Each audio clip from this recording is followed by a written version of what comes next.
Du thé, des croissants et une bonne dose de partage culturel. Bienvenue aux petits-déj musicaux organisés chaque mois depuis 2 ans par les bibliothèques médiathèques de Metz, autour d'acteurs locaux évoluant dans le champ des musiques actuelles ou autour de thématiques. L'invitation est à la découverte et aux échanges artistiques.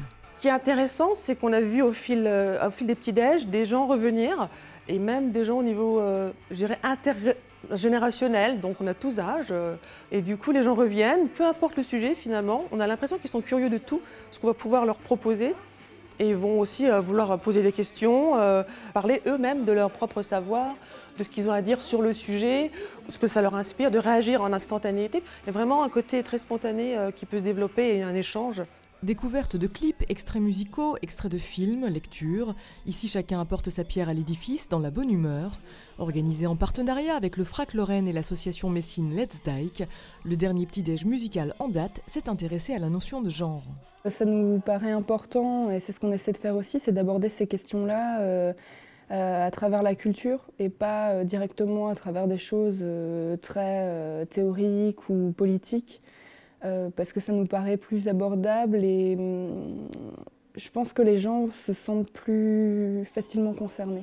De Farinelli à David Bowie, de Priscilla Folle du désert au dernier documentaire de Sébastien Lifshitz, les références abondent pour dévoiler des œuvres et des personnalités semant le trouble sur leur identité. Depuis l'Antiquité, il y a toujours eu des travestissements. À savoir que ce n'était pas par plaisir, c'était tout simplement parce que les femmes n'avaient aucun droit. Donc c'était les hommes qui étaient obligés de faire les choses de femmes dans le monde du spectacle, dans la danse, le théâtre no au Japon, la Grèce antique. Toutes les périodes de l'histoire ont connu leurs travestis et leurs transsexuels, donc de manière parfois obligatoire, pour causes religieuses ou autres. Et actuellement, ce qui est drôle, c'est que maintenant on le fait par plaisir. Des notions de genre qui pour autant continuent de déranger certains et de faire débat. Aussi, les petits-déj musicaux offrent une belle occasion d'ouvrir le champ des possibles pour plus de tolérance. Ce qui m'a plu ce matin beaucoup aussi, c'est que c'est militant et c'est une forme de résistance, mais pas agressive.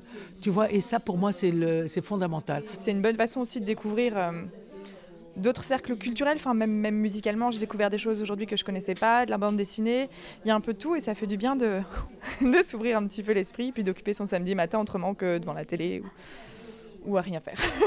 Alors, pour égayer vos samedis matins et faire de belles découvertes humaines et culturelles, vous savez désormais ce qu'il vous reste à faire. Les bibliothèques médiathèques de Metz vous accueillent à bras ouverts, tous genres confondus.